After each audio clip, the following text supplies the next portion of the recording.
Buenos días. Bueno, esta grabación es una repetición de la grabación que hice hace una semana para el capítulo 3, la tutoría 3. Por alguna razón, no está la grabación, solo una parte inicial de 2 minutos, creo que es lo que han podido observar. Eh, Doy disculpas por lo concierne a mí sobre los errores. No sé si tiene que ver con los que estuvieron presentes en la charla, escucharon del problema que había con la manipulación por otra persona de la exposición. No sé si tuvo que ver con eso. No tengo idea, pero la cosa es que pareciera que no está la grabación. Todos saben que se estuvo grabando, puesto que yo les recordé que necesitaba que todos estuvieran al tanto de que se grababa y que si alguno no tenía interés en ser grabado, pues no podía participar. Bueno, lo que hago siempre, mm, perdón, porque es importante que ustedes recuerden que se graban. Esto precisamente para que después ustedes puedan verlo. No sé, desconozco la razón por la cual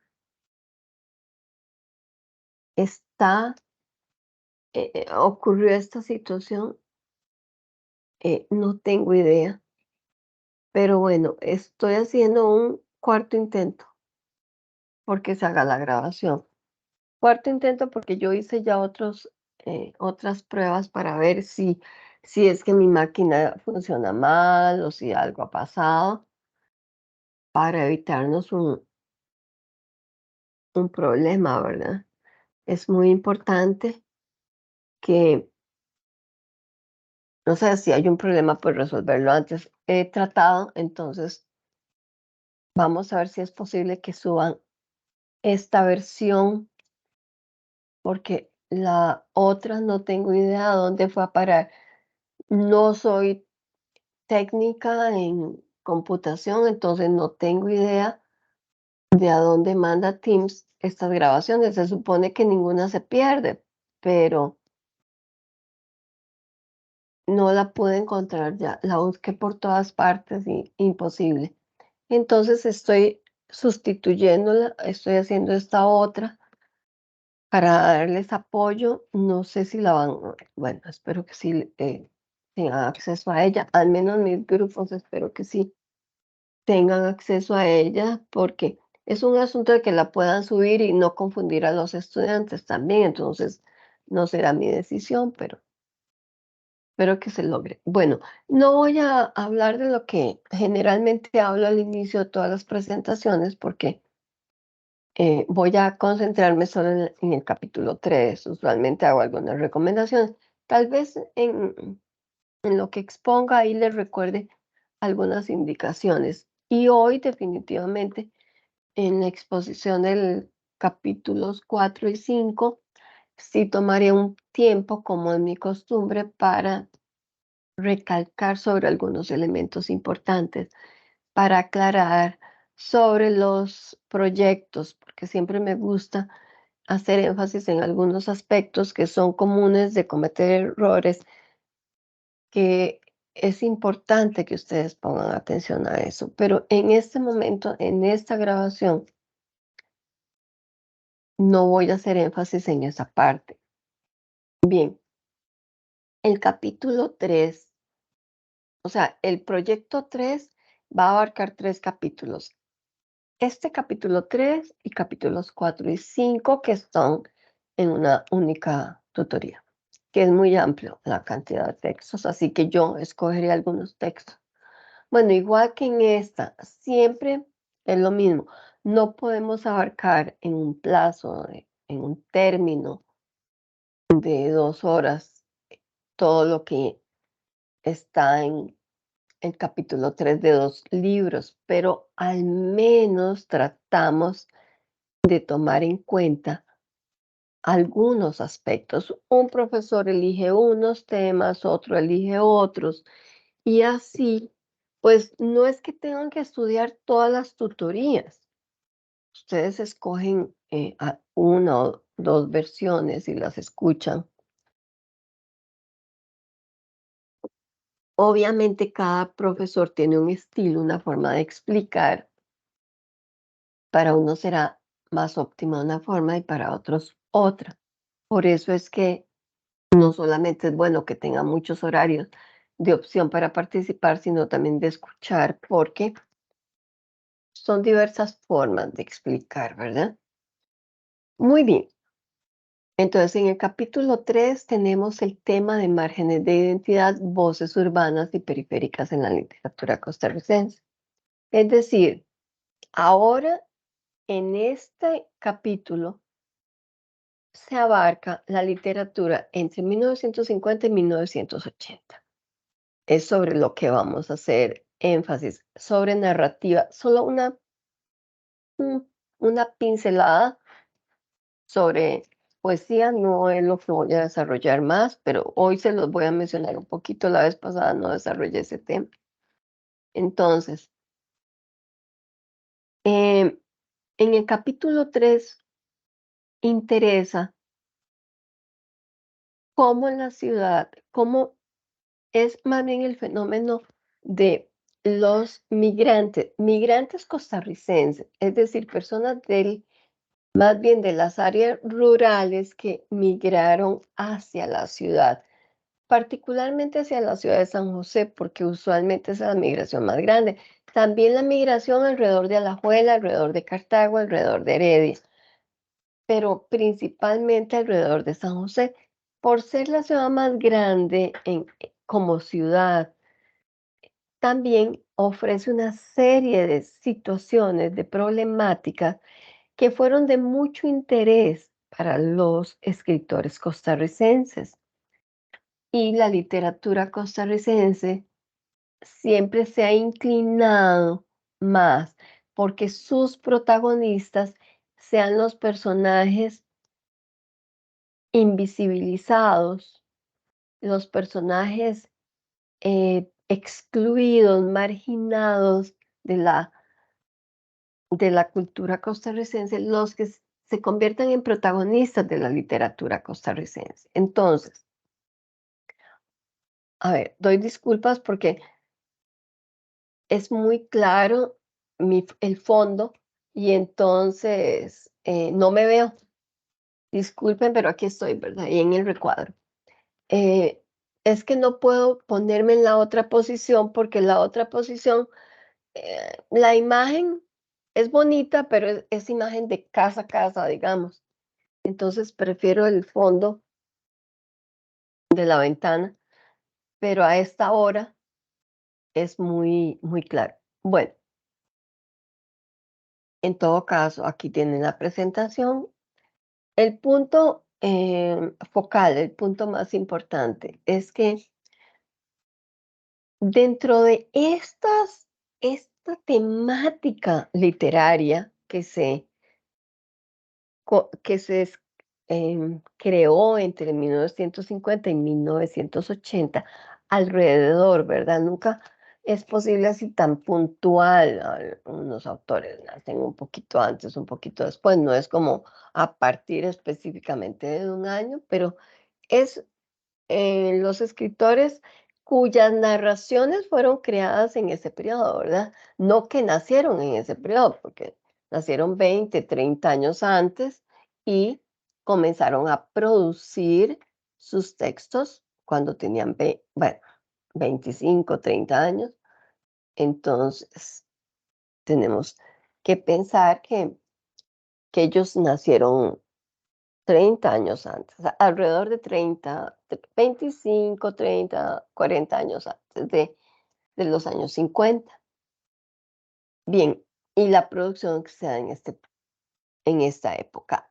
Muy importante recordar que siempre tenemos que tener un marco em, social, un marco histórico, económico, político, alrededor de la vida de estos creadores, alrededor de la obra literaria. Vamos a ver. algunas consideraciones históricas es que recordemos que si estamos hablando de los años 50, o sea, 5 años antes había terminado la Segunda Guerra Mundial. Todavía el mundo apenas si se estaba recuperando de los horrores de la Segunda Guerra Mundial. No solamente los horrores de, bueno, todo lo que pasó, sino, pues, la parte económica, ¿verdad? Las construcciones, todo lo que implica y que significa muchos años para poder recuperarse de una guerra, sobre todo de una guerra tan extensa, tan amplia como fue la Segunda Guerra Mundial. Entonces, todo eso afectó, porque recordemos que cuando pasa algo en África, pues no lo sentimos tanto, cuando pasa algo en Asia, sobre todo hace 70 años, ¿verdad? Primero, la gente no se enteraba tan fácilmente de lo que estaba pasando en otras partes del mundo, pero realmente lo que afectaba a Europa afectaba al mundo entero. Y también ha sido la historia de la humanidad, ¿verdad? La cultura romana ha afectado la vida, ha afectado no de forma negativa, ha afectado, ha influido en la vida de todo el mundo. Em, la cultura griega también, la cultura francesa, la cultura inglesa ha influido y muchos de los elementos legales que se toman en cuenta en nuestras constituciones provienen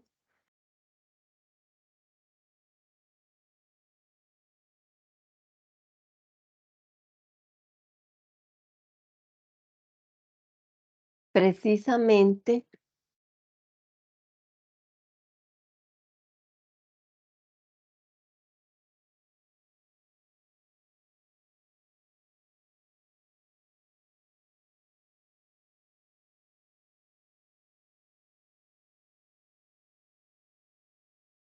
perdón, es que estoy viendo una situación aquí.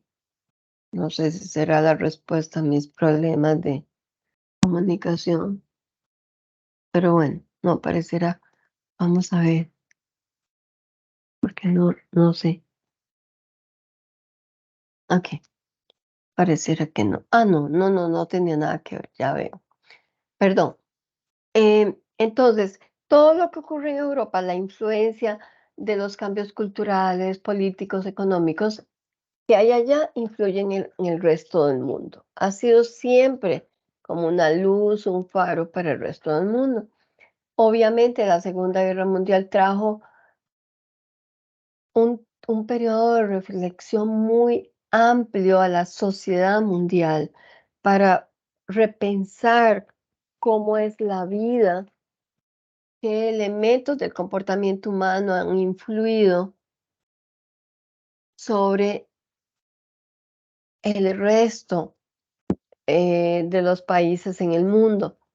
Entonces, también lo que trajo consigo la, eh, partir el mundo en dos partes, bueno, no el mundo, Europa, la parte socialista, la parte capitalista, dividir a Alemania en dos partes, el muro de Berlín, la Guerra Fría. Bueno, la Guerra Fría sería posterior, más bien. Eso lo dejamos, es posterior, es para los años 60, pero influye en esta época también. Bueno, todas estas situaciones influyeron en la forma de visualizar el mundo, de cambios importantes que vendrían a nivel social para grandes grupos humanos. Entonces, tenemos esto en una generalidad, además de otros hechos históricos de la época, una situación y otra. Bueno, el mismo hecho de que Estados Unidos se involucrara en la Segunda Guerra Mundial como lo hizo, pues también hizo que Estados Unidos fuera todavía más importante, que hubiera una oleada de migrantes muy grande hacia Europa huyendo de la situación, primero de la guerra y posterior a las consecuencias de la guerra, de cómo estaba la situación económica en Europa. Todos estos elementos unidos a Digamos, esto es lo global, pero vamos a la parte central en Costa Rica. Obviamente todo esto influyó mucho en Costa Rica, en la visión de mundo, en lo que se quería de Costa Rica, pero también tuvimos en el año 48 la guerra civil, una guerra civil corta, muy, muy corta. Sin embargo, para nosotros, para Costa Rica, ha influido en todo. A partir del momento en que ocurrió, cam- cambió la visión de la Costa Rica que se quería. Entonces no podemos dejarla de tomar en cuenta.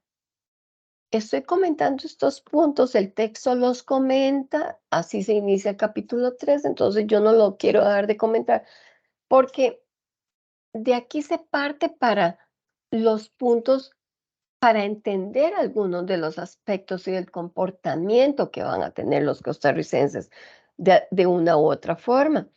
Por lo tanto, tengo que mencionarlo. Entonces, en la guerra civil trajo consigo muchos cambios. Uno, que el país dijo, necesitamos respeto a las elecciones.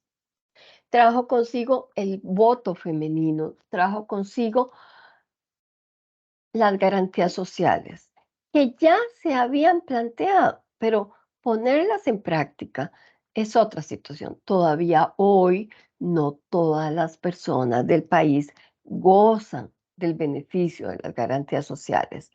Hay garantías sociales generales y hay otras que no han logrado llegar a toda la población. Entonces, es importante que tomemos en cuenta estos aspectos, garantías sociales, el voto femenino, la abolición del ejército, eso no lo podemos evitar porque ha cambiado la perspectiva de lo que es el país, de nosotros mismos, no querer militares, no querer guerras, la relación del país con otras naciones, la imagen de Costa Rica ante el mundo. Entonces tiene mucho valor. To- Todos tienen, estos aspectos tienen mucho valor, pero este punto tiene un valor particular. Al tener o al Estado costarricense comprometerse obligadamente con las garantías sociales, también inmediatamente, como todo, influye en cambios administrativos, es decir, el Estado cambia. Y uno de los cambios es que va a necesitar más personal para poder poner en práctica esas garantías que la nueva Constitución exigía. Entonces, vean que es una especie de círculo dentro de la totalidad del país. El, el Estado necesita contratar médicos, necesita contratar personal de oficinas públicas, tanto para las municipalidades, tanto para el gobierno central, más ministerios, más asuntos de que ocuparse, asuntos económicos, asuntos ambientales. Entonces aparecen más ministerios. Eso significa más costarricenses trabajando para el Estado, lo que se llama burócrata, una persona que trabaja para el Estado. Y estas personas que trabajan para el Estado, por supuesto, serán los primeros beneficiados con las garantías sociales. ¿Por qué? Porque el gobierno no podía decir que si habían firmado los tratados sobre garantías sociales, sobre una cantidad de horas de trabajo, derecho a seguros, a salud pública, a más educación, no podía firmar eso y no darles esos derechos a sus propios trabajadores. Entonces, la cantidad de personas que trabajaban para el gobierno, todas estas oficinas estatales, eh, obviamente es gente que además por el sistema en que fue instaurado, les le aseguraba a este grupo de población, que en realidad es, pues comparado con todo el país, es un pequeño grupo, ¿verdad? No es tan pequeño, pero es pequeño en relación con todos los demás grupos. Todos los demás trabajan para empresas privadas, para gente que es dueña de una empresa, y bueno, si quiere le paga en las vacaciones, si quiere no, si quiere le paga las cesantías, si quiere no. Bueno, porque eso llevaba un proceso. Entonces, los primeros en recibir los beneficios fueron esos empleados públicos. Esos empleados públicos, dentro de los beneficios, es asegurarse un salario. Por lo tanto, este grupo comenzó a tener privilegios que no tenían otros costarricenses, porque ellos tenían derecho a vacaciones pagadas, derechos a cesantías, bueno, todo lo que implica, sobre todo en trabajo. Y después otras organizaciones alrededor de esas oficinas que también les aseguraron otros beneficios. Eso significaba que este grupo de burócratas comenzaron a experimentar un estilo de vida, pues mejor en el sentido de que, bueno, una persona se puede tomar una deuda del Estado porque de un banco, no del Estado, de un banco, porque, bueno, tiene asegurado un salario y si el banco se le asegura cómo va a pagar ese préstamo, pues de ahí una persona puede pensar en hacer una casa, en mejorarla, con menos riesgo. Entonces, este grupo, que no es el más grande de población en Costa Rica, pero es un grupo, comenzó a poder tener un estilo de vida diferente. Y también ellos mismos a exigir otras mejoras.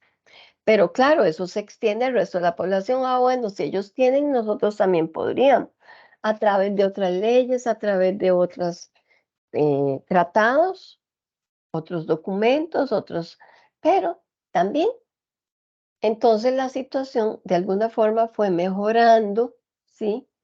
Pero también el Estado se convirtió en un Estado benefactor. Bueno, esa es una entidad grande. Esas personas tenían derecho a servicios de salud, a mayores oportunidades para educación, mayores exigencias para más educación también, necesariamente, pero bueno, oportunidades al fin. Entonces, tenemos que parte de la literatura de esos años, entre los 50 y los 80, también se ocuparon de describir precisamente la vida de esos burócratas. Tenemos a Carmen Naranjo como uno, una de los textos presentados.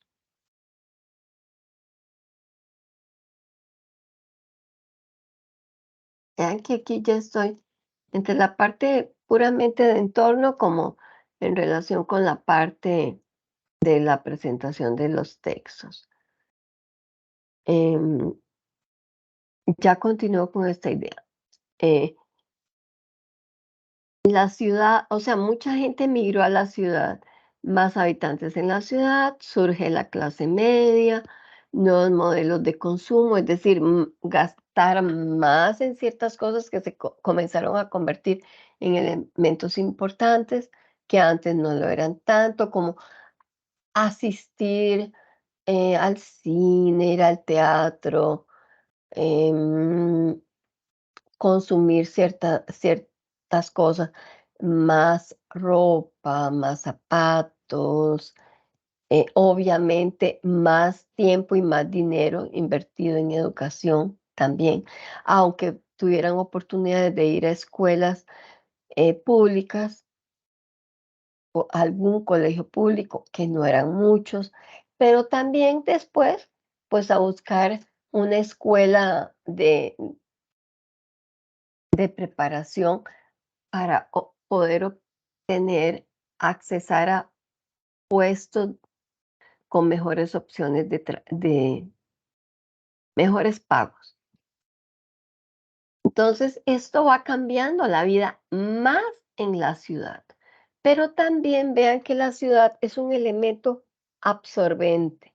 Es decir, una persona llega a la ciudad o ya vive en la ciudad y necesita de muchos elementos más que si viviera en el campo. Siempre les pongo el ejemplo de una persona y no estoy menospreciando a nadie ni ningún lugar, pero es más común. Y cada vez las exigencias son mayores, pero eso es también porque la sociedad en general también ha cambiado desde aquella época a esta hora y la sociedad no se exige consumir más, no importa dónde se viva, pero en todo caso aquí, una de las mayores exigencias es eso, una parte del consumo. Em, Mucha influencia, por ejemplo, de cómo es la vida en Estados Unidos, y entonces, bueno, pero es que allá viven de una manera y yo quiero vivir un poquito como allá. Tanto en actitudes, en comportamientos humanos, como puramente en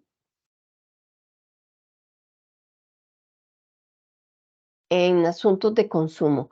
Em, Buscar marcas, buscar ciertos tipos de alimentos, porque bueno, allá se usa, ciertas. Entonces, la influencia exterior es muy, muy, muy grande. Y por supuesto, si alguien tiene más certeza en lo que va a ganar, pues más fácil que deseara ese nivel de vida. Entonces la ciudad se convierte en un elemento que absorbe al individuo, lo atrae, pero también lo absorbe, le exige muchos elementos. Por eso en este capítulo se habla de la ciudad como un laberinto. En el siguiente capítulo, en el 4 que vemos esta noche en la tutoría, tiene otra versión de la ciudad. La ciudad es más un personaje. Así que, por favor, listos a que tienen que poner atención a eso. La visión es distinta y van a tener que poner atención en el proyecto 3, cuando leer muy bien todas las instrucciones del proyecto, leer el enunciado de la pregunta y corroborar. La primera pregunta se refiere al capítulo 3 o al capítulo 4. La segunda pregunta, ¿a cuál capítulo se refiere? Porque cada capítulo nos muestra realidades diferentes. No confundan y no mezclen. Si se les habla de un autor, corroboren, ese autor está en el capítulo 3. Eso significa que se refiere a la explicación de la ciudad como un laberinto, de la ciudad que se traga al ser humano. Y la otra es la ciudad como un personaje. También, más bien es al revés, cómo influye la gente en la ciudad. Bien, pero es para que pongan atención, no respondan todas las preguntas como si fuera un solo tema, porque son muchos temas en 3 capítulos. Por favor. Muy bien, entonces continúo. Tengo ahí una idea cortada cuando estaba hablando de naranjo, ya la voy a retomar. Y además, esta estos elementos. Entonces, tenemos la imagen que se nos presenta en este capítulo, es la imagen de la ciudad como un laberinto, es decir, uno entra al laberinto y después no sabe cómo salir y se puede morir tratando de encontrar la salida o encontrar paredes que no llegan a ninguna parte, por lo menos no tienen salida. Otros aprenden a vivir en el laberinto y otros logran salir del laberinto. Entonces, en este capítulo 3 se nos muestra precisamente eso, que hay personajes que logran sobrevivir en la ciudad a pesar de todo y otros que, digamos, se los traga la ciudad, como un laberinto que se traga a los individuos, porque no van a salir de ahí. Entonces, En este capítulo, la ciudad es amenazante.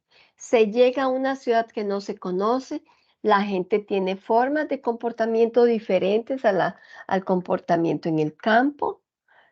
Una persona puede ser muy lista en el campo, pero desconoce cuáles son los trucos que utiliza la gente en la ciudad para vivir. Entonces, es muy, muy importante que tomemos en cuenta esas diferencias. Entonces, los autores de esta época, además de tomar en cuenta a una clase social particular, clase media, otra, o sea, usualmente los autores costarricenses no desarrollan textos a partir de la clase más alta. Se ve y se ven las diferencias de clase, pero el foco no es em, la clase más alta. El foco es la clase media, la gente marginada, definitivamente. Entonces, en este capítulo 3 se ve, por ejemplo, si la ciudad es amenazante, se van a ver los diversos lenguajes, es decir, cómo habla la gente de la calle, cómo habla, cuál es el lenguaje que usa una prostituta, cuál es el lenguaje que usa un alcohólico, una persona que usa drogas. Hay subjetividades, o sea, diferentes personajes, diferentes historias de vida por diversas razones. Hay conflictos sociales, hay marginalidad, porque una persona no tiene tanto dinero como otra, pero ¿por qué no tiene mucho dinero? Bueno, porque no lo gana, porque no tiene la educación para ganar tanto dinero, para em, relacionarse con otra gente que le podría ayudar a tener un mejor trabajo, no tiene tantas influencias. Entonces, eso hay que tomarlo en cuenta. Eh, Temas, criminalidad, soledad, la comunicación, la corrupción política, la enajenación, la locura, las relaciones de género, la exclusión social y los temas étnicos. Son temas de esta generación.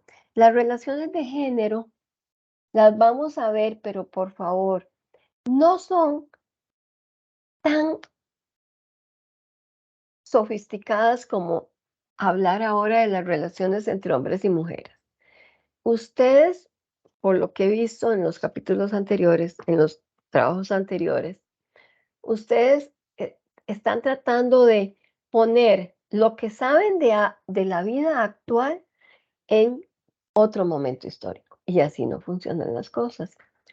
Eh, por ejemplo, pretender que la gente en esta época hablara de las diferencias de tratar a un hombre y a una mujer, por favor, ese no es una temática para esta época, no lo era para antes, y todavía para esta no.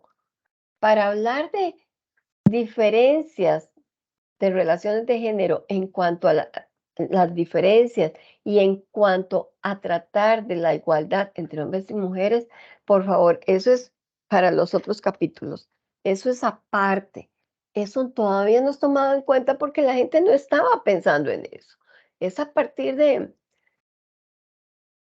los años 90 que comienza a hacer cambios, eso lo vamos a ver después, y en el siglo XXI, que se comienza a hablar mucho de la necesidad de la igualdad entre géneros, de la diversidad sexual en cuanto a identidad, quién es quién y muchas identidades sexuales. Por favor, no pueden hablar de esas temáticas en esto porque todavía no se habla, es que no, nadie mencionaba esos temas, nadie pensaba en eso.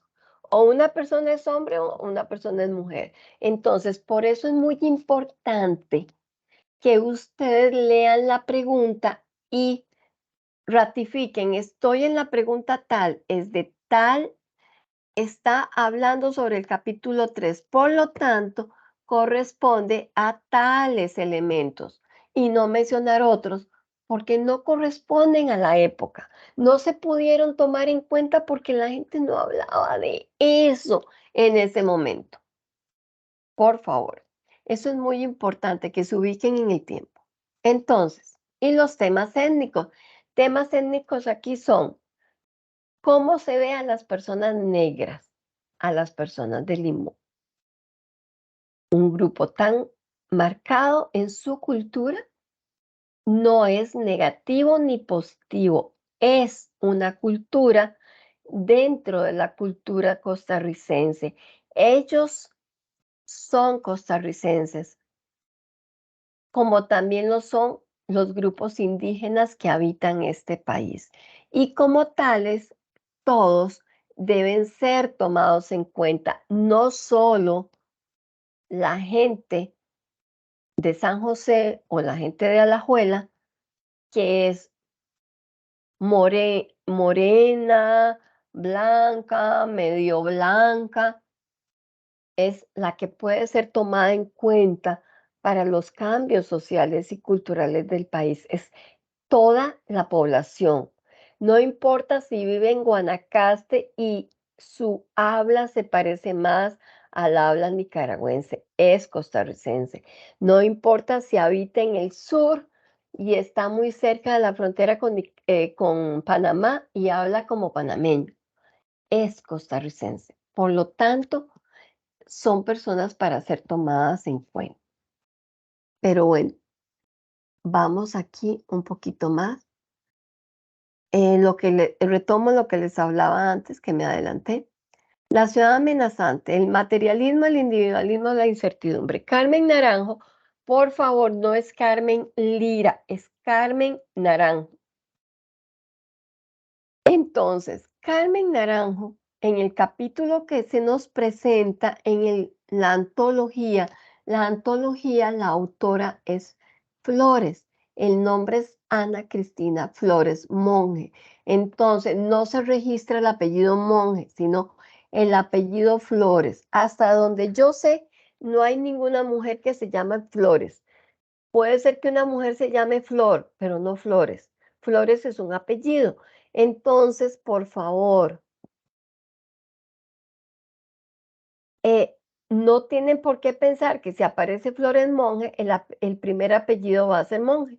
El primer apellido es Flores. Entonces, tampoco es Flores el apellido que tienen que poner. Tendría que ser Naranjo en Flores. Y tienen que poner tanto Naranjo como en Flores, porque Naranjo es la autora y Flores es la antología. Ella es la compiladora de todos esos textos en un libro, que es uno de los textos de este curso en la UNED.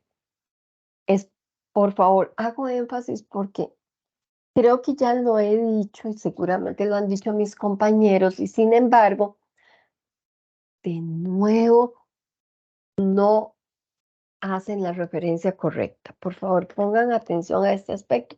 Una referencia que no incluye el apellido del autor no existe, simplemente no existe. Y obviamente, si no hay, bueno, tampoco, si no aparece la referencia, esa cita no existe. Y si aparece con otro autor, tampoco existe, ¿verdad? Bien, vamos a ver. Entonces, en Los perros no ladraron. Temas principales, la incomunicación y el sentimiento de soledad. El protagonista o los protagonistas son burócratas, es decir, trabajan en una oficina estatal, pero se dio un chisme, la persona fue muy afectada por el chisme y entonces ahora esta persona decidió hablar lo menos posible con sus compañeros de trabajo. Pero imagínense que el trabajo absorbe muchas horas de vida de un ser humano y sus compañeros de trabajo son muy importantes en las relaciones humanas, en la vida humana. Entonces, resulta que no deciden no hablar con los compañeros más que lo necesario y lo que se refiere al trabajo. Pero esto crea también choques. eh, el hecho de no hablar y el sentimiento que le provoca a esta persona en sí misma. Entonces es muy, muy importante para este ser humano esta, esta relación.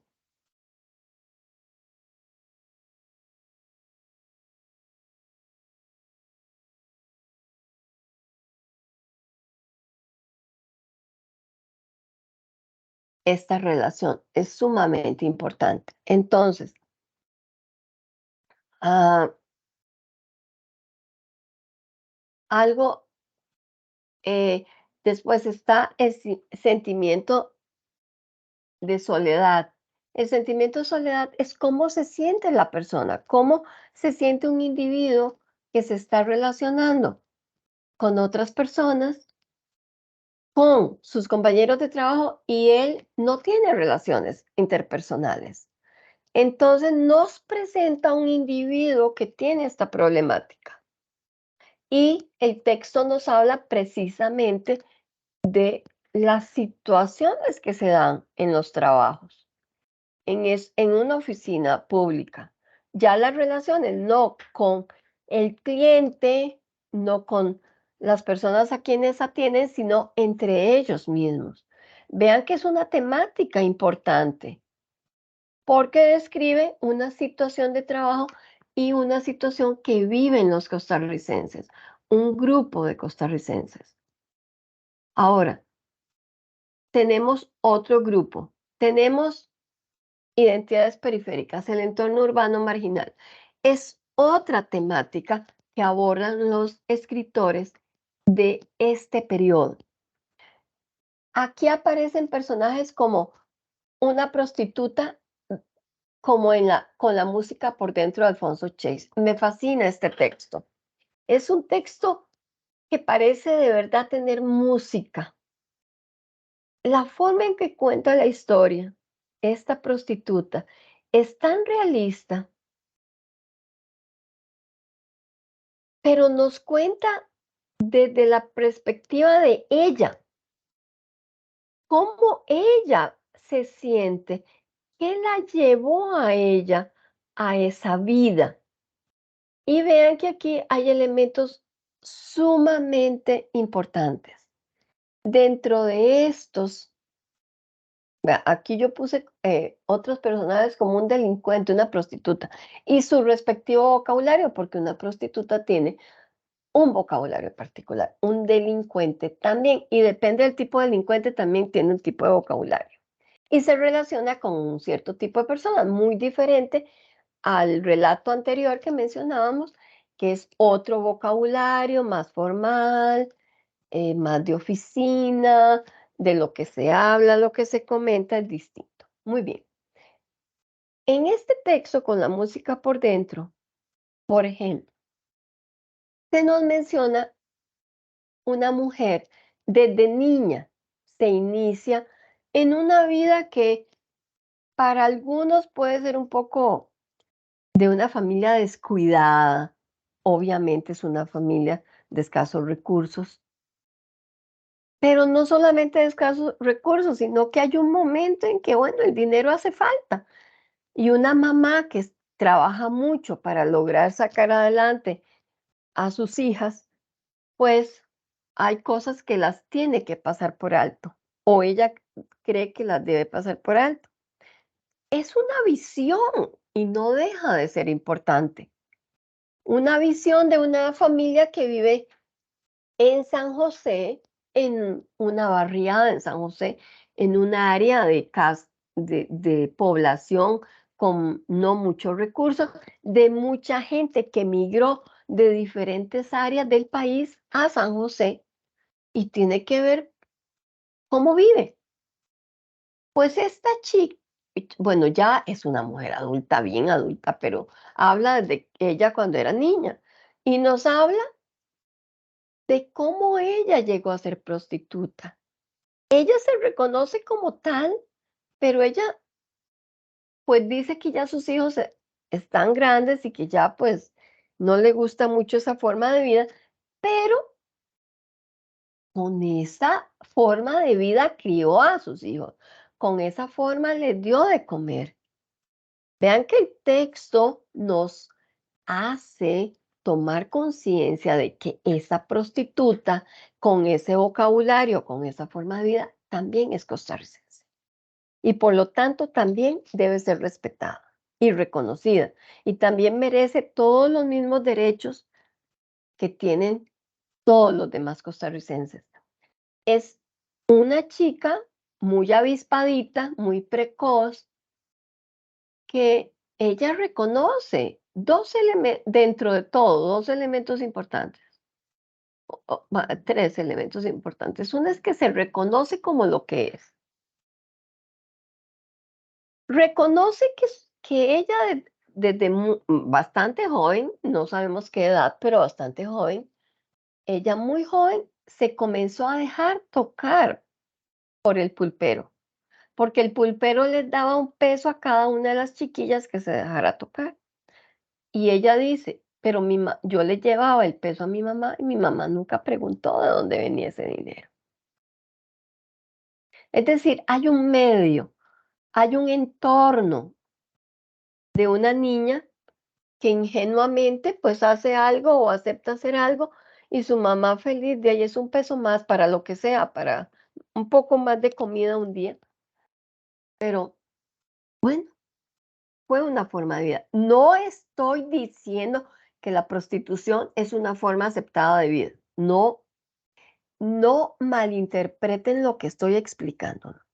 El texto está simplemente nombrando y diciendo, hay seres humanos costarricenses que han optado por esa forma de vida porque no han tenido otro camino. La mujer esta nos cuenta después cómo ella va creciendo, cómo las vecinas le dicen que es una grandísima prostituta, por no usar la palabra que usa el texto, ¿verdad? No quiero que aparezca en el video como que la profesora está usando ese vocabulario, nada más por eso. Y entonces ella se puede ir viendo paso a paso cómo ella se va transformando y prácticamente dirigida a ese camino, porque no encuentra otra opción. Por lo menos ella no encontró otra opción, pero también ella con la cara de las vecinas está diciendo, es que hay un entorno que encausa a los individuos a tener cierto comportamiento. Es decir, de tanto que me lo dijeron, seguramente por eso me hice. Ella pudo haber tal vez estudiado un poco más si vivía en San José, pero bueno, también significaba pagar los estudios, ¿verdad? No eran gratis. Entonces había toda una situación social económica. El texto no lo describe. No lo describe con mucha alegría, alegría en el sentido que no alegría por ella de ser prostituta, no, alegría en el sentido que no nos muestra un texto triste, doloroso, victimario. Ella no se ve como una víctima, ella se ve como una actora de la sociedad costarricense, una persona que tiene una forma de vida como muchos otros costarricenses y que ha salido adelante con su familia a pesar de eso. Hay una parte en el texto que habla de violencia de una mujer contra un hombre. La violencia no es aceptada de nadie para nadie, ni de un hombre hacia una mujer, pero tampoco de una mujer hacia un hombre. Pero, sin embargo, en este texto que aparece una escena violenta, es un texto que además de que causa risa, realmente mucha risa, por la forma en que es contada, la forma en que es narrada la historia, pero también porque es en defensa propia. Esta persona, aunque no aceptemos la violencia, que es diferente a la violencia que vamos a ver en, en dos textos más adelante que voy a comentar, que es un texto muy importante de este capítulo. Aquí la violencia, ella la usa como una mujer que comienza, se inicia apenas para lo que será o lo que vendrá en el siglo XXI. Vean que todos son procesos, no hay cambios inmediatos. Nosotros tenemos una sociedad hoy que posiblemente sea la transición para la sociedad que va a ser en 100 años. Pero además, la sociedad siempre está evolucionando. El ser humano siempre está cambiando, siempre está evolucionando. no es un ser permanentemente estático, es más bien dinámico. Entonces, esta mujer nos muestra una imagen de violencia, pero como nos cuenta el detalle, nosotros decimos, sí, se lo merecía y mejor que le pegó al hombre vividor con el que convivía ella, al chulo con el que convivía. Porque ella además dice, yo, y lo hizo frente a los chiquillos. Peor, porque ella dijo, entonces mis hijos me van a respetar, yo me tengo que dar a respetar y además no lo quiero aquí conmigo. En este caso es defensa propia. Ella se está defendiendo de ese hombre que ya la violentó. Ella hace violencia contra él como defensa, como protección para no causar mayores daños en un futuro, en parte para enseñarles a sus hijos a que hay límites a los comportamientos. Vean que en boca de esta prostituta, de esa mujer que tiene un trabajo no reconocido, no aceptado, nos dice, pero es que una mujer se debe defender, se puede defender. Esto es la base de lo que vendrá posteriormente. Y no solamente en Costa Rica, posiblemente en el mundo, pero ella es una muestra de esto y una muestra en Costa Rica. Es lo más importante de este texto. No se queden en que era una pobre prostituta. No, es que precisamente este texto es tan rico porque nos está mostrando más bien a una mujer que está dentro de ese laberinto urbano, pero de alguna forma ella está caminando hacia la salida de ese laberinto. Ella aprendió a sobrevivir en ese laberinto de una forma no aceptada.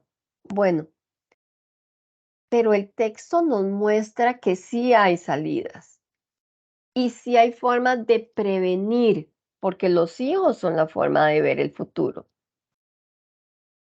Ella les está dando una lección positiva a los hijos y de hecho, ella quiere salir, dejar de ser prostituta por los propios hijos, para que no se avergüencen de ella. Entonces, es una mujer consciente del valor que tiene en la sociedad. Es muy consciente de cómo es vista por la sociedad, pero ella misma también sabe cómo vivir en esa sociedad. Entonces, vean todos los elementos que hay que ver en este texto, además del vocabulario que utiliza, después que es en boca de ella, que se nos da a conocer la vida. Es que seguramente por eso yo me convertí en prostituta, de tanto que me lo dijeron. Es ella la que está dándonos a conocer su estilo de vida. Después tenemos otros temas muy importantes como que se desarrollan en textos que se presentan en este capítulo. Uno de ellos es el texto de Cachaza de Virgilio Mora.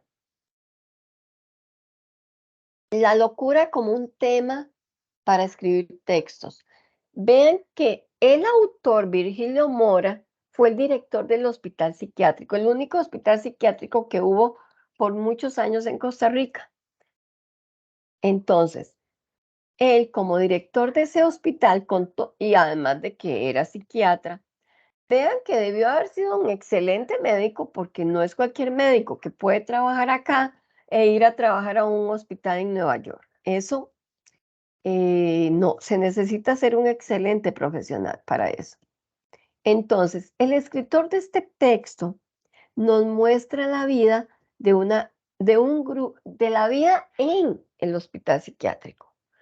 Pero vean que a veces una persona dice, oye, ¿cómo alguien puede escribir? ¿Para qué escriben sobre un tema tan feo y una descripción tan desagradable? Recordemos que nosotros solo tenemos un capítulo de este libro, ¿verdad? No tenemos todo el texto, tenemos solamente una parte. El texto es asqueroso, sucio. desagradable. Pero es precisamente a través de esa narración donde la locura es una salida. ¿Por qué una salida? Bueno, una persona que, primero, una persona loca eh, no es responsable de nada, ¿verdad? Por locuras que haga, no es responsable de nada. Además de eso, si lo llevaban al hospital psiquiátrico, bueno, tenía una cama donde dormir, un lugar donde no se mojaba y tenía comida. Bueno, ya eso es mucho, ¿verdad? No es que digo que una persona loca esté loca porque quiere, no. Pero bueno, cuando una persona no encuentra dónde vivir, su familia lo abandona, no tiene un trabajo para pagar las cuentas, bueno, encuentra como una opción, como una posibilidad de vida, simplemente, bueno, no simplemente, la locura, pero lo que se hacía es que una persona pues estaba enferma mental y su familia lo llevaba al hospital psiquiátrico, a veces daba nombres falsos y entonces lo dejaba ahí y nunca volvía por él, puesto que era una vergüenza que hubiera un familiar enfermo mental en la familia. Ahí no lo dice el texto y es cierto. Hoy no es tan terrible, pero en el pasado era horroroso, ¿verdad? Que relacionaran a una familia con un enfermo mental. Entonces, este texto tan desgarrador, tan triste, nos pone de manifiesto muchos elementos que nos interesan dentro de la temática que ya conversamos. Ven, aquí tenemos un ser humano dividido, es un ser humano fragmentado. ¿Cómo o qué hace un ser humano que vive en Punta Urica y lo trae su familia a un hospital psiquiátrico? Es muy lógico que por asuntos económicos la familia no va a poder venir frecuentemente de Punta Urica, lo que cuestan los pasajes, buscar un hotel donde quedarse, porque no va a viajar el mismo día, son muchas horas de viaje, ir, visitarlo a la hora que se puede y luego regresarse. Bueno, y si una persona de la familia logra hacer eso, no van a ser muchos miembros ni con mucha frecuencia. Esa es una situación. Está la situación de fragmentación en cuanto a que un ser humano es un pedazo de muchas cosas. Una persona es un papá, una mamá, o bueno, digamos, un hombre es un papá, un hijo, un nieto, un trabajador, un vecino, una mujer es mujer, es mamá, es hija, es abuela, es nieta, es sobrina, es maestra, es enfermera, es doctora, cada ser humano, bueno, es un miembro de la comunidad, es un miembro de su grupo religioso, es un miembro del comité de vecinos, es un miembro del comité de los voluntarios de no sé qué, de algo. Bueno, cada ser humano es un pedazo de muchas cosas. Entonces, imagínense qué hace una persona de Punta Urica que viene a San José. Tengamos la imagen, tal vez para muchos de ustedes no sea tan clara la imagen, pero si lo observan, sí podría ser interesante. Vean, los que tienen un poquito más de años, yo sé que son los menos de la población, pero los que tienen un poquito más de años, este trocito les queda más fácil comprenderlo. Una persona, y ustedes si son observadores, se dan cuenta que también vale, ustedes lo pueden ver. ¿Qué ocurre en un pueblo, en el lugar donde ustedes viven, en un pueblo, una ciudad, un barrio? Bueno, usual en el distrito, en el cantón donde vivan. Usualmente todo el mundo sabe, con el paso del tiempo, quiénes son las personas alcohólicas, quiénes son al que hay que tenerle miedo porque no sé qué hace, el otro porque se quita la ropa, el otro porque es alcohólico, el otro hay que tenerle mucho cuidado porque es drogadicto y especialmente hay que tenerle cuidado cuando ha usado droga. no cuando uno la pues, hay momentos en que es como un comportamiento más usual y otro menos. Esta elijamos uno de todos estos personajes. Resulta, bueno, escojamos al que parece más enfermo mental. También hay, em, obviamente, drogadictos, alcohólicos, todo. Pero vamos a centrarnos en una persona porque eh, por la temática de este texto en particular. Resulta que esta persona está en el hospital en el hospital psiquiátrico, perdón, vive en una comunidad, en la comunidad de ustedes.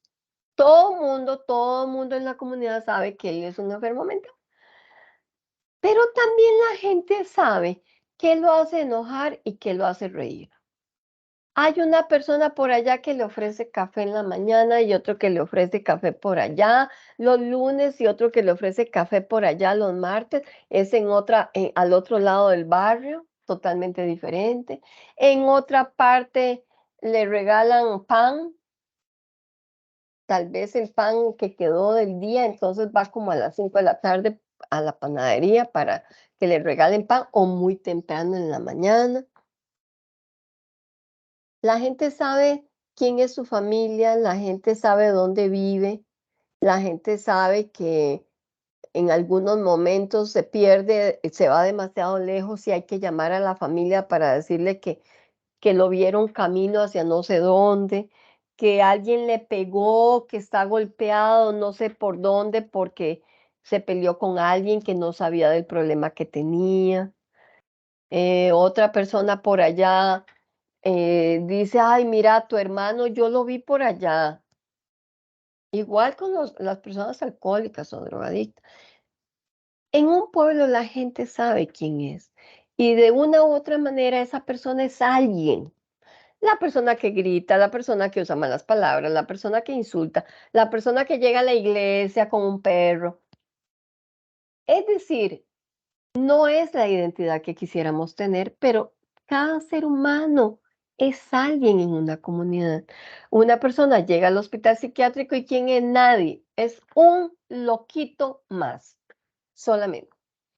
Entonces, vean la problemática que se da en el hospital psiquiátrico, que tiene un historial, pero nadie sabe exactamente qué fue lo que ocurrió, porque esa mujer que abandonó a su niño pequeño o que lo perdió y ahora llora con una muñeca y pega gritos cuando se acuerda de su criatura. Bueno, lo que le pasó a Cachaza cuando llegaron a su casa y golpearon a su papá y violaron a su mamá. O sea, una criatura joven, no era un niño chiquito, chiquito, porque él recuerda los acontecimientos. Lo llevan porque no saben a dónde llevarlo, lo llevan al hospital psiquiátrico. Vean que en el caso de él en particular, perdón, perdón, él es notorio que él encontró un lugar. Ahí él es alguien. Todo el mundo está ahí en el hospital porque fue catalogado como un enfermo mental. Pero él ahí tiene cama, tiene comida, tiene un grupo de gente. Él sabe la vida de las demás personas. Él no es enfermo mental y nos damos cuenta en el relato. Pero bueno, él le ayuda a los enfermeros. Él es alguien en ese lugar. Él adquiere una identidad dentro de ese hospital. Vean la situación, qué terrible, porque él es como la representación máxima de cómo una persona encuentra una salida precisamente en el hospital psiquiátrico. Pero también tenemos muchos personajes en este texto. Tenemos la violencia contra hombres, mujeres, entre los mismos trabajadores, entre los mismos enfermos, entre enfermos y trabajadores. La promiscuidad sexual es absoluta en el lugar. Pero además de eso, de la violencia que se vive entre cada grupo, La violencia que hay entre enfermos, entre los miembros del personal, es diferente a la violencia en relación de los miembros del hospital en relación con los enfermos. Vean que aquí también hay problemas de abuso, hay abuso de autoridad, hay violencia física, violencia sexual, hay violencia estructural. Es decir, un grupo tiene el poder, es quien conoce las reglas, quien decide cómo hacer las cosas y ejerce violencia contra los enfermos del hospital. Hay muchos grados de violencia en este lugar, pero también veamos el otro tipo. El otro tipo es que el Estado como institución es violento contra los doctores y enfermeros de un hospital psiquiátrico. ¿Por qué? Porque precisamente ellos en la época del texto tenían las mismas jornadas laborales, a veces hasta más, a veces contadas como horas extras, pero a veces hasta más que cualquier otra persona que trabaje en otro tipo de hospital. Trabajar con enfermos mentales es otra situación totalmente diferente. Y la gente además los tildaba de, bueno, ellos también están locos, porque para trabajar con ese grupo de población uno tiene que estar un poco loco. Entonces, vean lo grave de la situación, vean lo terrible de la situación que este grupo presenta. Ellos son violentados por el Estado. El Estado violenta a los enfermos mentales. ¿Por qué? Porque no les da las condiciones óptimas de atención médica adecuada para ellos. Más bien llegan a un lugar donde, bueno, es que da miedo el lugar. Uno dice, Dios mío, que nadie, ningún familiar mío ni yo llegue a un lugar de eso. ¡Qué horror! ¡Qué lugar más espantoso! Y sin poder defenderse de ninguna manera. Entonces, obviamente, en lugar de curarse, puede empeorar, pero no mejorar nunca. Vea todo lo que nos muestra esto, es la violencia del Estado contra los trabajadores del Estado, contra los burócratas, pero también el abuso de autoridad de los médicos contra los pacientes, el, el aprovechamiento de los recursos públicos porque ellos reciben una alimentación diferente a la mayoría de los enfermos mentales y es una alimentación pésima la que reciben los enfermos mentales. Entonces, hay abuso de poder, hay abuso de los bienes del Estado. Se supone que los bienes del Estado son de todos nosotros y nombramos a ciertas personas como administradores de nuestros bienes, de los bienes comunes, pero estas personas no reciben beneficio por eso. Entonces, vean que aquí hay corrupción también, hay discriminación. Un enfermo mental no tiene derecho a pedir ni exigir nada. Solamente está ahí como solo por no matarlo. Aunque lo que se hace con la persona mayor, que se le ponen los electrodos estos eléctricos, bueno, eso es un intento de asesinato, porque, bueno, eso lo aprendemos en la escuela, que el agua y la electricidad no se puede juntar. Una persona que tiene agua que ha sido mojada, pobre criatura, cuando uno se lo imagina, no tiene que ser una persona mayor, cualquier ser humano, un niño, un joven, un adulto, sometido a una cosa tan terrible, primero denigrante, desnudo, ahí tirado en un patio y alguien con una manguera. ¿Ustedes se imaginan qué indignante para un ser humano pasar por eso? Además de eso, le ponen los electrodos. Es para electrocutar a una persona. La forma en que se tratan los empleados unos a otros, los doctores cómo tratan a las enfermeras, porque en realidad usan a las enfermeras, son sus mujeres mientras están en el hospital. Vean todo el tipo de violencia que hay en este lugar. Además, otra cosa, bueno, este texto se menciona una técnica literaria, la polifonía. Es polifónica esta obra. La polifonía es que no habla una persona, son las voces de muchos personajes, porque habla el médico, habla la enfermera, hablan pacientes sobre otros pacientes. Entonces tenemos muchas voces en primera persona que hablan y mencionan cómo se sienten, cómo ven la situación. Esto es muy importante. Este texto literario nos está mostrando todo, toda esa corrupción. Recordemos que el concepto de corrupción es lo que se da en la burocracia, entre los empleados públicos. ¿Por qué? Porque se puede hablar de robo, de abusos, de una serie de situaciones en la empresa privada, pero cuando hay corrupción es que se roban los bienes del Estado, los bienes comunes. Y a una persona se le da o se le quita, en este caso, por ejemplo, la corrupción, los médicos quieren mejores tratos y mejor trato que los enfermos. Por ejemplo, la comida es una de estas situaciones y otros elementos, la forma en que viven, que se les trata, lo que poseen, las compras que se hacen para los enfermos son diferentes. Entonces, la diferencia no es el problema, porque obviamente son diferentes grupos humanos, pero es usar bienes para beneficiar más a un grupo que a otro, porque tienen el poder. El uso del poder también es un elemento para estudiar en este texto.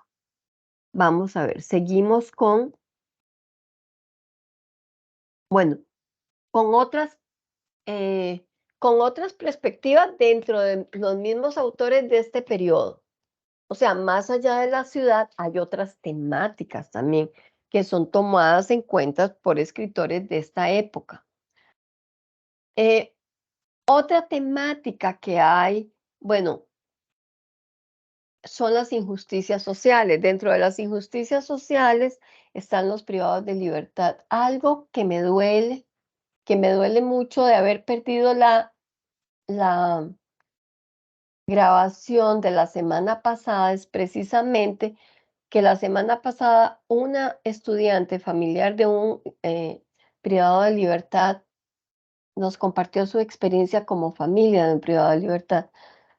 Y le doy las gracias realmente a la compañera que intervino ese día y que nos contó su experiencia tan dolorosa de cómo la gente lo señalaba por este familiar privado de libertad, cómo piensan que todos los familiares son iguales. Ahora, por favor, no confundamos un elemento con otro y no hagamos generalidades. Una persona privada de libertad en la mayoría de los casos, no estoy hablando de los casos injustos o por un error o por esos ya son situaciones particulares que se salen de la generalidad. Estoy hablando de la generalidad. Por supuesto que no se trata de aceptar lo que hace un privado de libertad. Un privado de libertad le ha causado mucho dolor y mucho daño a muchas familias, a muchos seres humanos, y también le ha quitado la vida a muchos seres humanos. No se trata de que solamente con romanticismo, así, pobrecito, la sociedad no los ha tratado bien. No, o sea, cometieron errores y por esa razón están privados de libertad. Y algunos realmente son personas que le han ocasionado mucho dolor a muchas personas. Un dolor que uno no se imagina.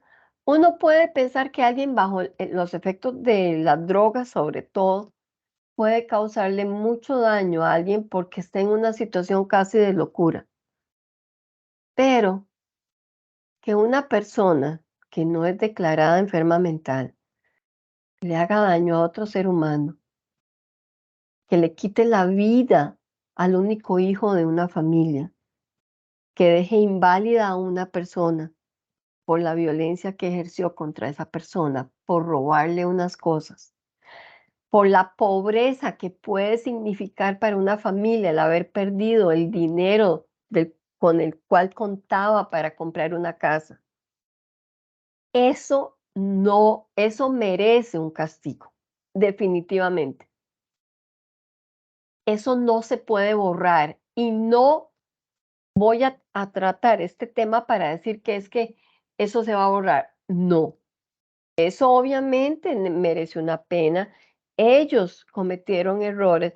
Sin embargo, ellos también son seres humanos y son costarricenses. Por lo tanto, en el caso de la isla de los hombres solos, un texto de José León Sánchez, donde nos habla de cómo era la vida en la isla San Lucas, de los privados de libertad. Obviamente, esta es una situación triste, todas las carencias que tuvieron en ese lugar. Sin embargo, bueno, es importante, esta es una temática y además recordemos que tenemos estudiantes en la UNED que son privados de libertad, que a través de la educación precisamente esperan que una vez que termine su pena, puedan incorporarse a la sociedad de otra manera, de una forma más benéfica. Pero está bien, o sea, hubo costarricenses en esa época que tomaron su pluma para contar sus propias experiencias sobre la cárcel, sobre su vida, sus vidas en la cárcel o de otras personas muy cercanas a ellos. Estos seres humanos también merecen respeto. Obviamente, hay situaciones muy difíciles de comprender, muy difíciles de aceptar. Hay casos en los que uno dice, no, no, es muy difícil, pero puede ser sobre todo para la familia no poder aceptar la situación, pero el resto de la sociedad tiene la obligación de reflexionar qué es lo que lleva a los individuos a estos comportamientos tan anómalos y cómo intentar prevenir que muchos ciudadanos lleguen a estas situaciones. ¿Cómo lograr que la gente tenga mejores trabajos que les permita tener vidas con acceso al desarrollo? Que no tengan que buscar otras opciones para salir adelante con sus vidas. Entonces, esta es una temática, es un tema tomado en cuenta por algunos y han escrito libros sobre este tema. También hay un texto sobre el alcohólico que en su momento fue muy famoso. El texto no lo menciona, de Oriamuno, no recuerdo, un harapo en el camino, de un alcohólico, que fue muy popular en su momento. También sobre la vida, cómo vivía un alcohólico, las cosas que hizo, el daño que le hizo a la familia.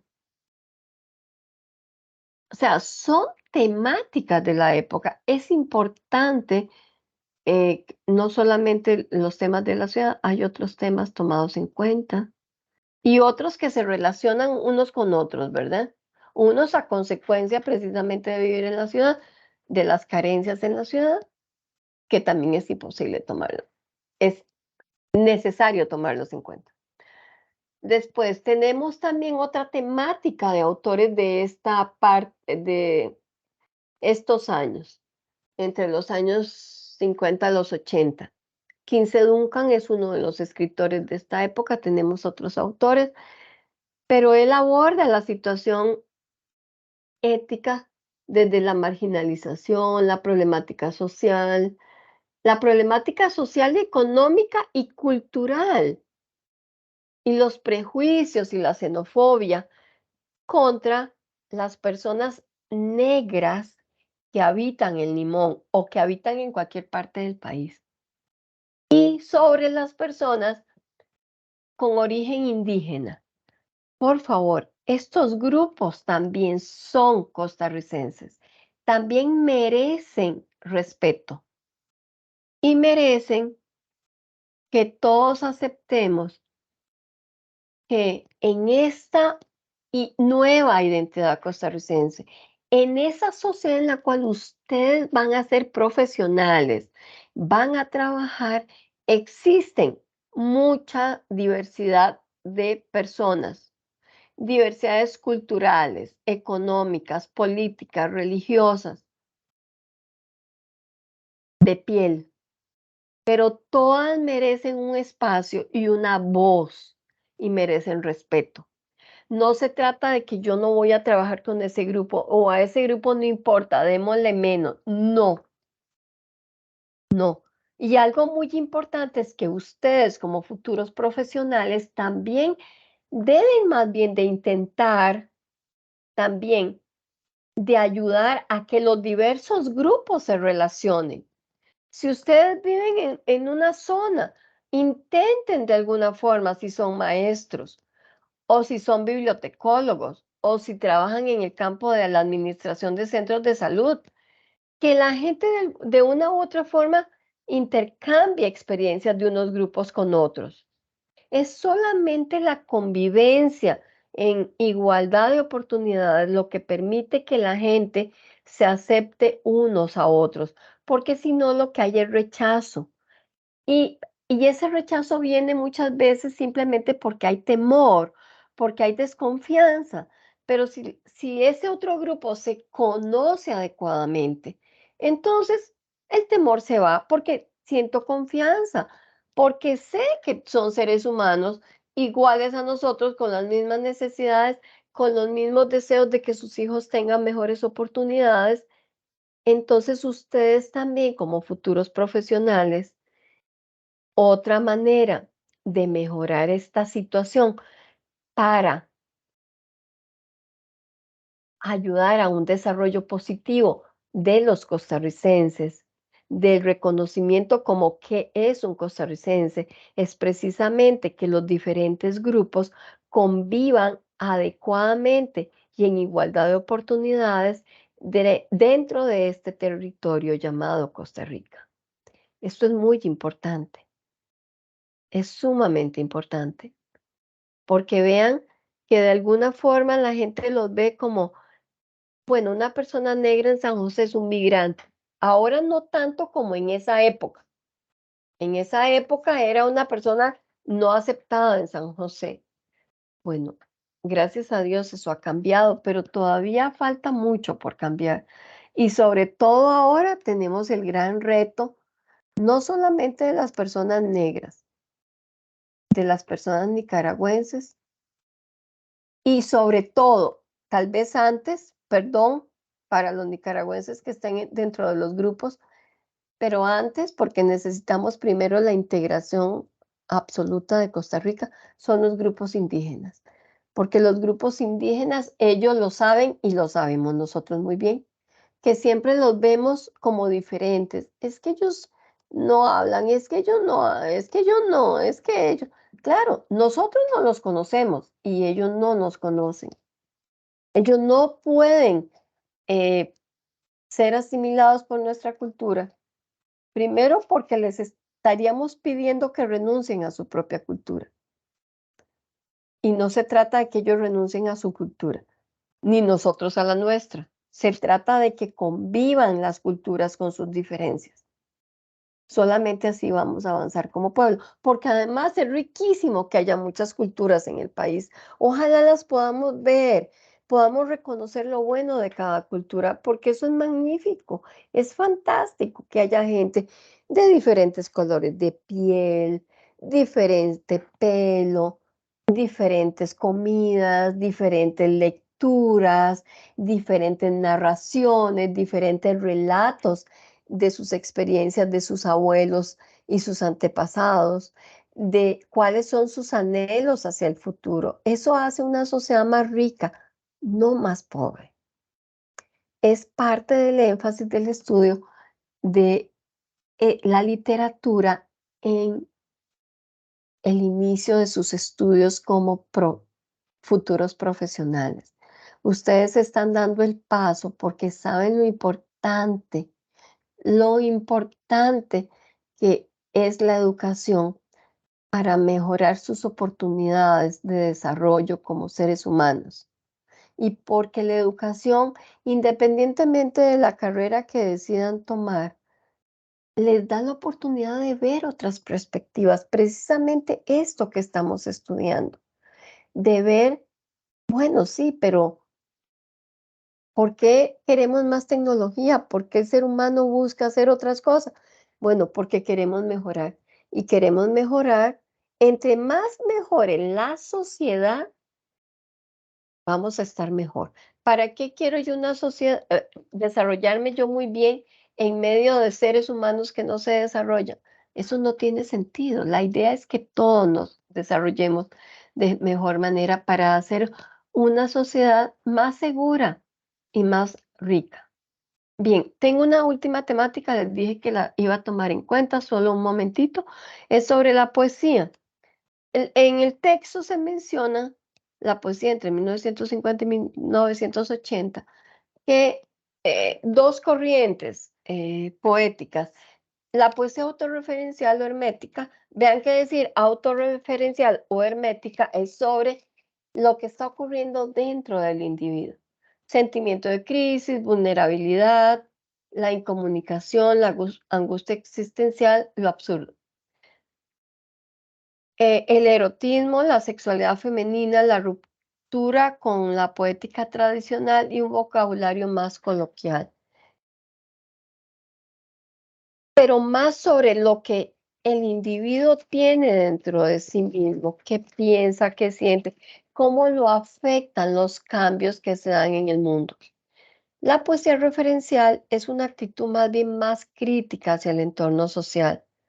Actitud crítica para observar el entorno, es decir, cómo es el entorno, cómo puede ser mejor el entorno. Vean que es una actitud hacia afuera, pues siempre hay un yo lírico, pero una cosa es que el yo lírico es el narrador de la poesía. Lo que pasa es que en poesía se habla de yo lírico, es quien expresa las emociones, ese poeta o ese personaje de esa poesía en particular. Entonces, en la poesía autorreferencial o poesía hermética, lo que hace es presentar su percepción interior sobre cómo le afecta el mundo. En la poesía referencial es cómo yo veo el mundo y qué necesita el mundo para mejorar.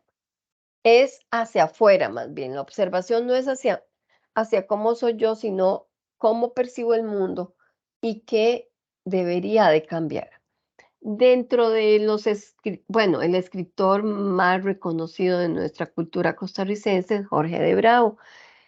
Jorge de Bravo, con un lenguaje más comprensible, con la denuncia y crítica de las injusticias sociales, el uso de una voz colectiva, porque él no solamente hablaba de yo, cómo veo el mundo, sino de cómo somos nosotros y cómo debe ser el mundo para nosotros, porque él dejó la individualidad más bien para vernos como sociedad, verse a sí mismo dentro de la sociedad. Es una característica muy importante dentro de la poesía de Jorge de Bravo.